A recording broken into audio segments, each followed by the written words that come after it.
Ole Miss Rebels. As Mississippi's flagship university, we dig deeper, see farther, work harder. We pioneered human organ transplants.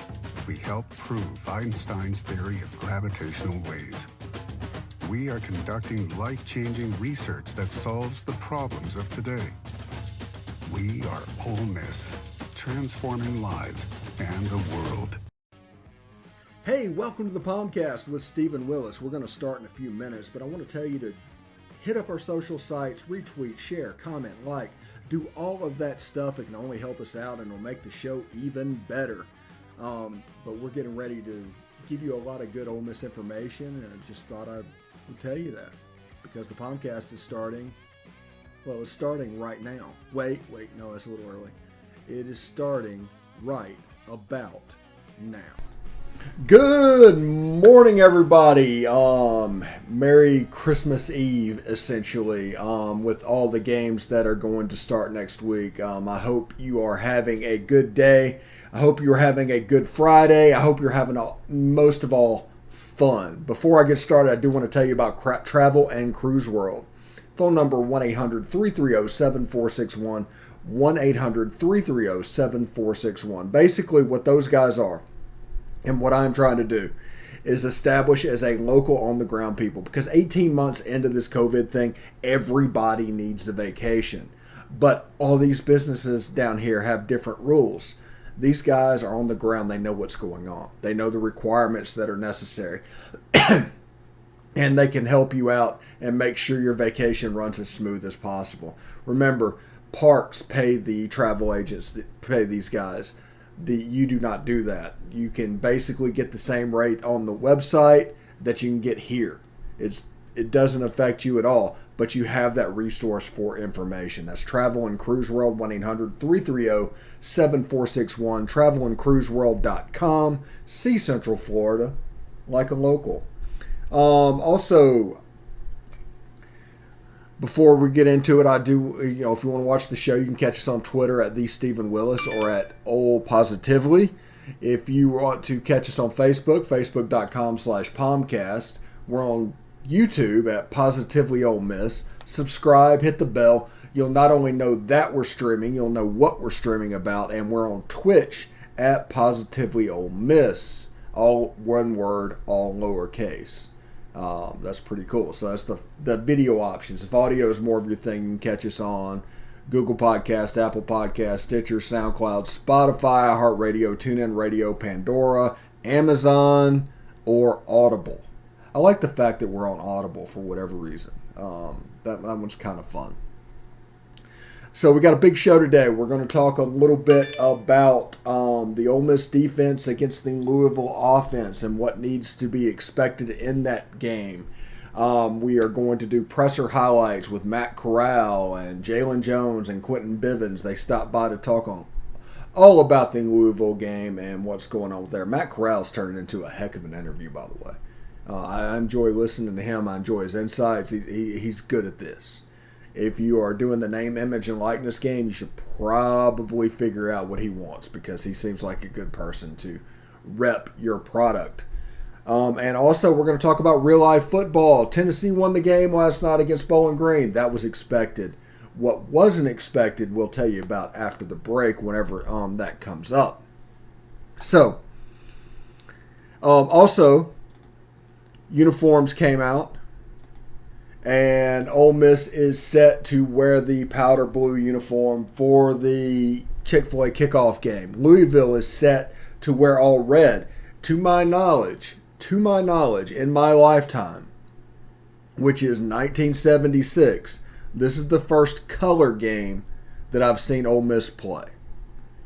So Ole Miss wearing light blue, Louisville wear red. This is a true color game. I've seen it happen before. This is not the first color game in Ole Miss history. If you look at the Jackson Massacre, Tennessee was wearing orange and Ole Miss was wearing blue. But this should look very good. It should be very appealing on the eyes and just kind of a cool thing to look at. So I'm excited. They like the powder blue jersey. It's becoming a thing. Out of 10 games last year, or 5 games at home, they wore it They wore it 3 or 4 times. They wore it 3 times last year. They wore it 2 at home and 1 at LSU. They wore navy blue twice with the same look, which I expect to happen this year. And they wore the OG red uniform with the gray pants 1 time. So we did have that that we could bounce back on. So, all right. Now that we have that out of the way, I do want to talk a little bit about the Louisville offense and the Ole Miss defense, because there are many trying to prognosticate and figure out what's going to go on with this offense and basically what they can do, what to expect. Are they going to be 130th in the world or in the country? Or are they going to be number 27? The answer to both of those is probably no. I'm expecting a defense somewhere between 70 and 90. Somewhere it falls in there. And if it's on the lower end of the spectrum, the team has a chance to be really good and do really special things. If it's the high end of the spectrum, you're looking at like an 8-4, 7-5 type season. So Malik Cunningham, a true dual threat. He is honestly a B- version of Malik Willis, who we're getting ready on November 6th to see. So this will be a nice scout team of how we handle a mobile quarterback. Now, they lost Javian Hawkins. They lost Des Fitzgerald. They lost Tutu Atwell off of that team, off of the offense. So those guys are gone.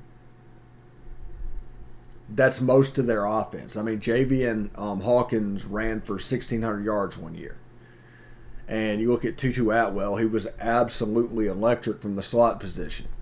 So you take away turnovers, and you take away everything that goes on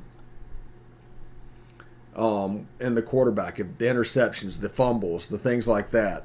And if they turn the ball over, if Ole Miss can get explosives and short fields for that offense, you're looking at a blowout win.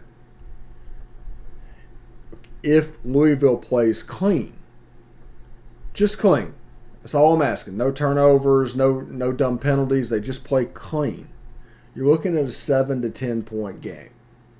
I think Ole Miss is going to win either way. I think Ole Miss has better players. And maybe I'm just buying into the hype or whatever's going on. But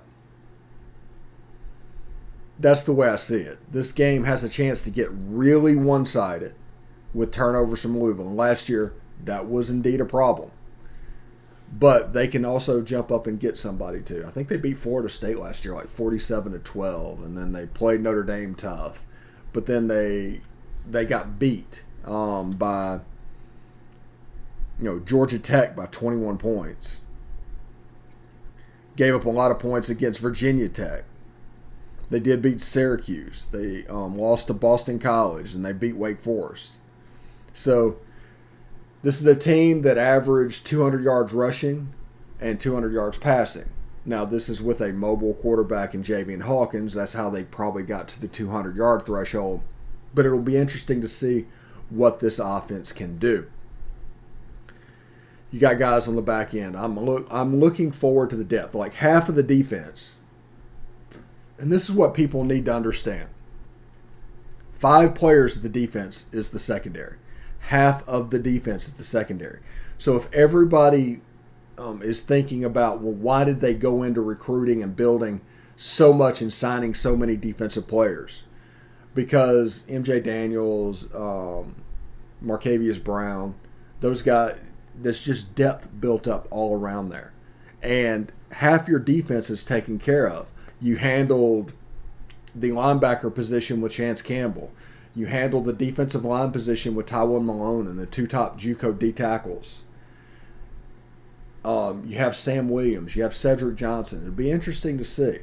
Now, when you look at the depth chart, they did a 4-2-5 on the depth chart, but we both know that they're not going to do that. But they can assign those positions, and Sam Williams can stand up, and all of a sudden it looks like a 3-3-5, but it's actually a 4-2-5, and you can play games that way. It's a very multiple thing. It's basically all an over and under defense. That's the same thing that they've done forever, but like the Chuck Drisback days of the 4-2-5 or the 3-3-5 is coming back with the advent of the RPO. So I'm looking forward to seeing what this defense looks like. I want to see Otis Reese after getting a full spring and a full fall camp. Jake Springer, I want to see what he looks like out on the field. I want to see AJ Finley with those guys in front. AJ is a great, like a chess analogy, he's like a great queen. But he needs those pawns in front of him because there's some dirty work that he doesn't do extremely well, but he's extremely athletic and is a heck of a free safety. So I'm looking forward to see what he can do, especially against an offense that had problems with turnovers last year.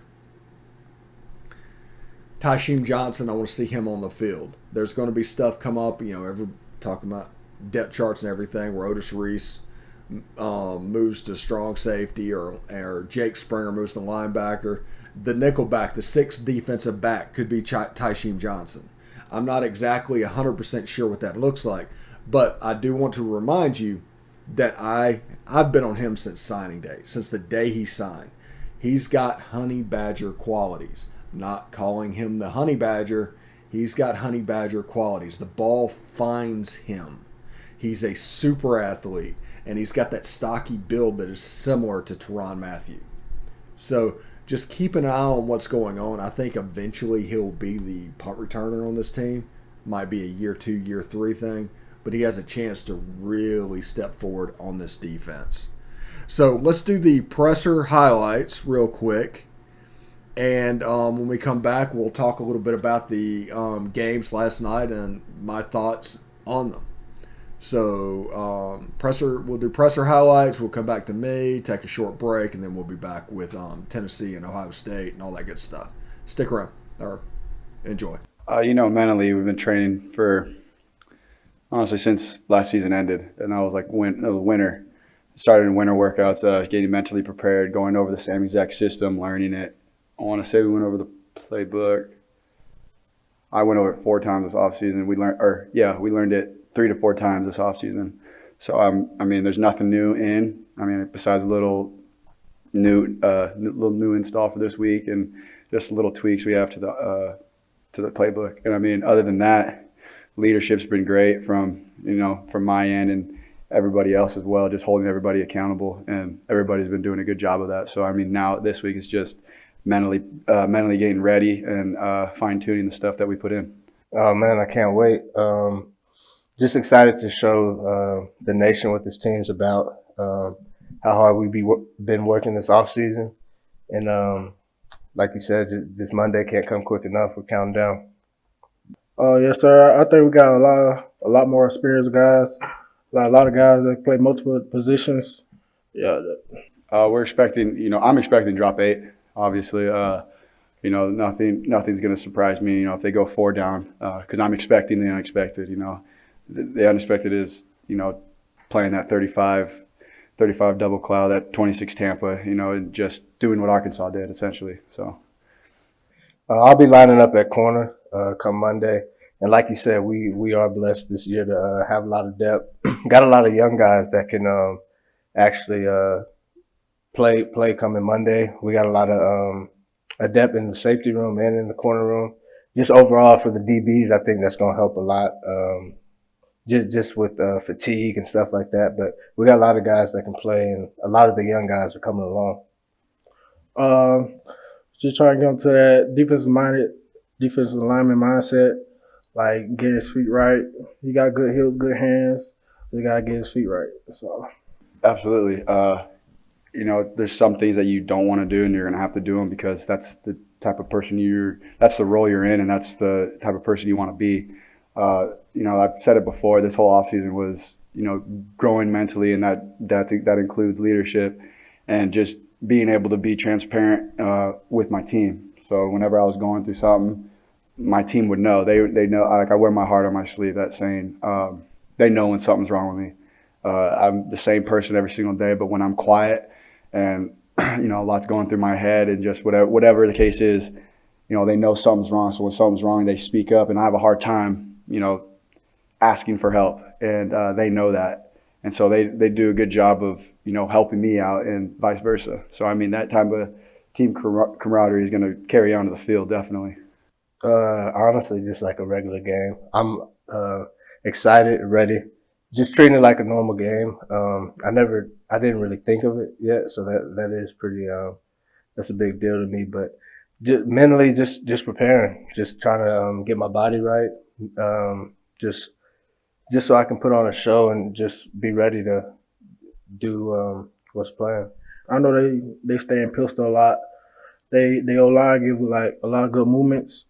So we gotta see if it's run or pass. They get a good look, like if it's like full slide, all that. No, I mean, I'm not gonna play a certain player just because who's out there. If they're out there, they're got a chance to get the ball in. I mean, it's just based on my progression. Of course, I'm gonna have my favorite targets on certain plays just because it's better in this look or whatever the case is. Defense is giving this certain look, so I'm gonna like this receiver better on this route. Me and Elijah did a little rule breakers last year, but that was because me and him were on the same page, and he was able to do that. I think as long as we all just stay within the system, none of us are going to have to do it. It's definitely more prolific that way, just everybody doing the right thing, depending on one another. And like Braylon knowing he's not going to get the ball, he knows he's got an outside release and get open for that corner route that's coming in. He knows he's had to do his job for that corner not to fall off. So it's those little things of having to do and being consistent with it. Dual threat. He not exactly like Lamar, but he's close to it. You definitely got to respect his feet, but you also got to respect his arm. The dude can throw. We just got to try to contain him. We respect his game. Definitely can't overlook him, and I think he's a good quarterback. As long as we can contain him, I think we'll have a good day. It's all about situation. I mean, Lev knows I'm going to be smart. He trusts me. But if he sees me be aggressive and take unnecessary hits, he's going to say something. But, I mean, yeah, the key was to take less hits off me than last year. Just, get out the way when I need to. And just, like I said, understanding the situation. If it's a 4th and 1, we need it, I'm going to take that hit and get that extra yard. So, I'm not going to be passive. I'm going to be passive and aggressive depending on the situation, I guess. Yeah, we do. Not really to prove anybody besides ourselves, prove ourselves right. We know what we've been doing this off season, how this spring has went. We know what we got and how hard we've been working. So yeah, the defense by ourselves, we're ready to show everybody how different we are this year, what year 2 can do, and we're excited. We can't wait to show y'all. We got a lot of depth now. That's big, and a lot of guys are back in the same spots that they've been playing, that they came here to play. We got Ben Brown back in the guard, and Ben's elite. Ben is elite at guard. And we got Nana, who's been playing center for 24 starts in the Pac-12. I mean, dude's solid. We get a 2 to 3 yard push every run play. So I mean, it's impressive, and I'm looking forward to seeing these guys go to work. Definitely. Yeah, I'm looking forward to that as well. I mean, a bunch of stuff. What the main thing that you can glean from that press conference is, Matt Corral is ready to go. He's dug in and hit the books and done all that you can ask him to do. I don't think he's pressing. I think he's comfortable in his own skin. But he's turning into a very good interview. Now, if you listen to Jalen Jones, he's ready to go too. People forget, but he signed in the class of 2016 with like AJ and DK and those guys. He might be the last remaining person from that class, so he's looking forward to this. This is his last time through. This is his last ride. And of course, you have Quentin Bivens, who has surprisingly kind of emerged in that nose guard position. Now, you take the outside guys and what they're doing, and it just helps, really. So, we are going to take a short break. And when we come back, we will discuss all that happened last night because we are super great at talking about that. No, I'm just kidding. No, but we will talk about Tennessee. They do have a problem that I see coming. They have the biggest game of the season next weekend. Can it get fixed in the week in between? Also, Ohio State flirted with danger last night, and they have trouble stopping the run. We'll talk about that stuff when we come back. Stick around.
All right, welcome back to the POMcast. I'm the host, Stephen Willis. Having such a good time on this eve of college football weekend. I hope everybody's having a great Friday. Last night, I had a great time watching games. Just kind of easing back into my daily routine of what's going on. But before we get started and talking about that, I do want to tell you about what you can expect this weekend.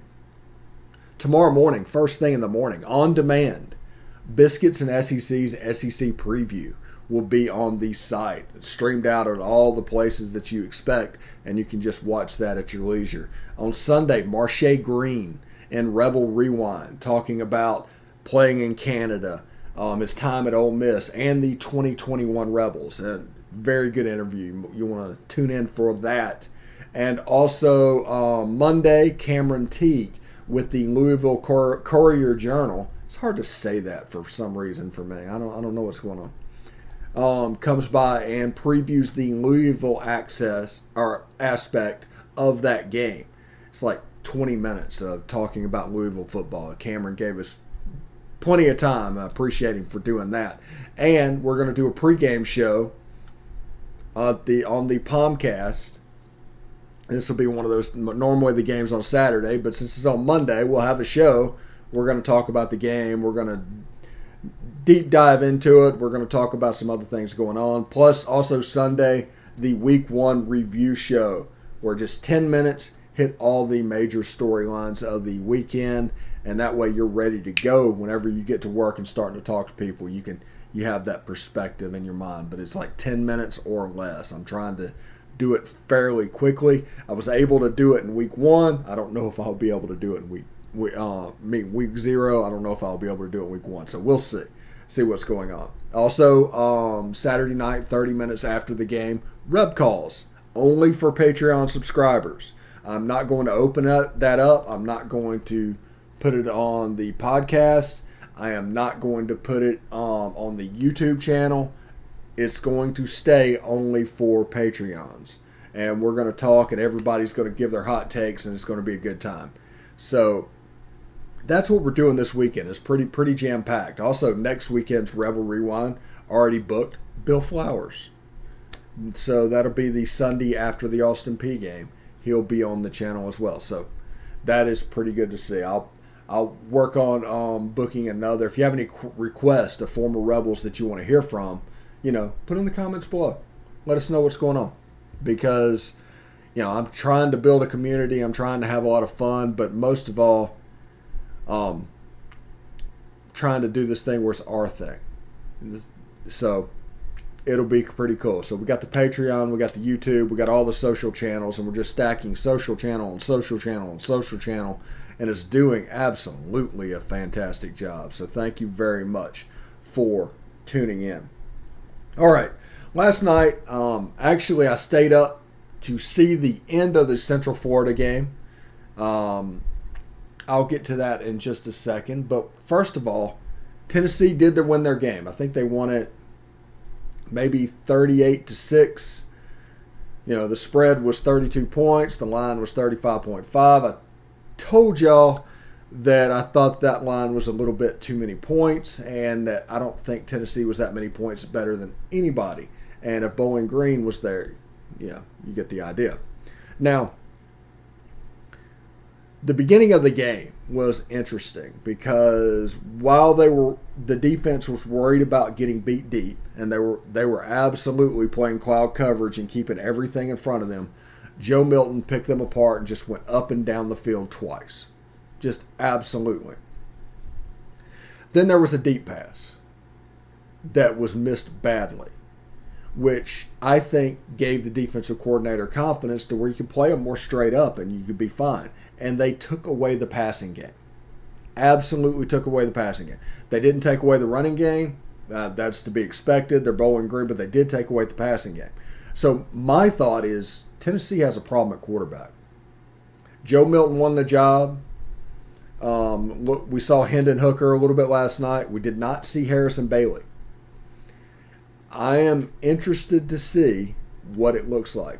And also, I hope Josh Heupel is okay with those 5-yard hitches going from the wide side of the field all the way to the sideline. That's a long time for that ball to be in the air. And there's going to be somebody that's going to take that the other direction this year. I honestly think that. But I think Tennessee has a little bit of a problem at quarterback. And over the next couple of games, it needs to be settled.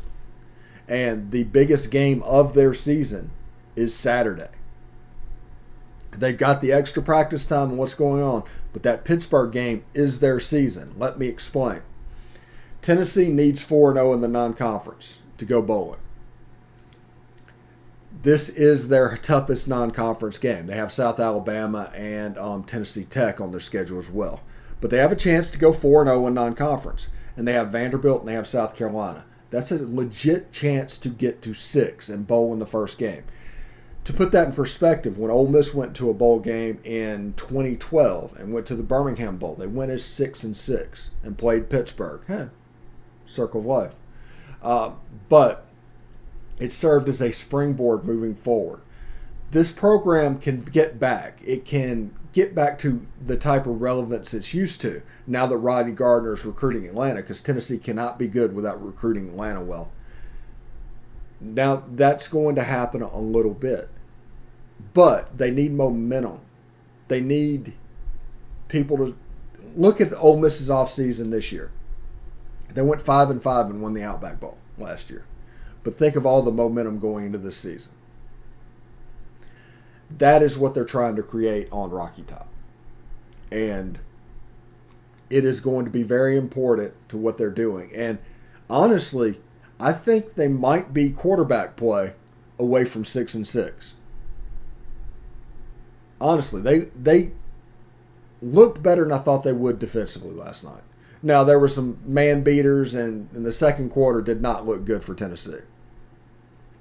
But they got that fixed, and the defensive line started working. But they have some numbers and everything, and they're just trying to get to 6 wins. And getting to 6 wins includes beating Pittsburgh next Saturday. So pay attention to that.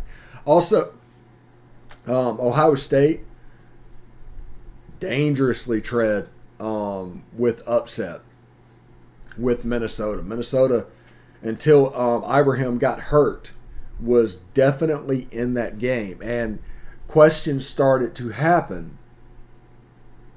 What happens to the 14 playoff if Ohio State loses? And if Ohio State would have lost that game, the 14 playoff would have been dead. Absolutely. They would have jumped it up to 12 quicker than you can think of, because they do not want to be left out in the cold. And a loss by Ohio State could do that.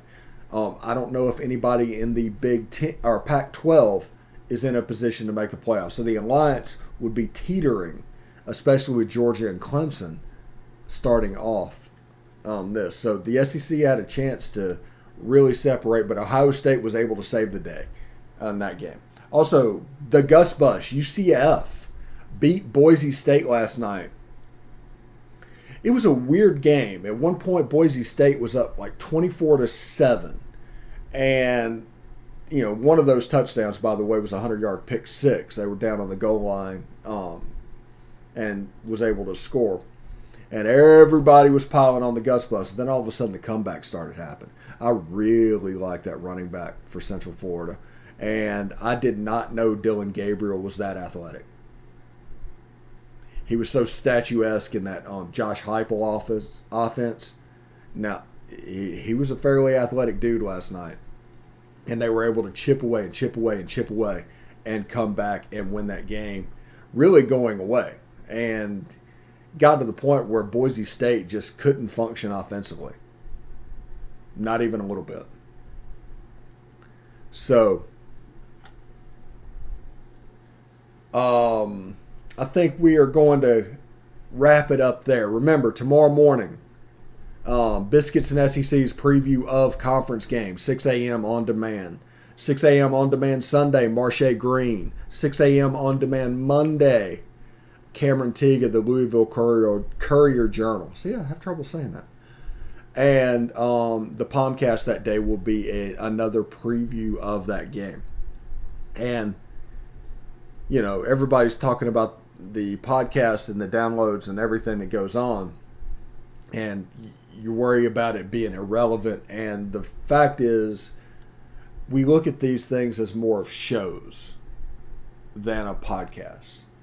It more of shows. It's more of a snapshot in time. So anyway, I hope everybody has a fantastic football weekend and just really enjoys it, and enjoy all the content throughout the weekend.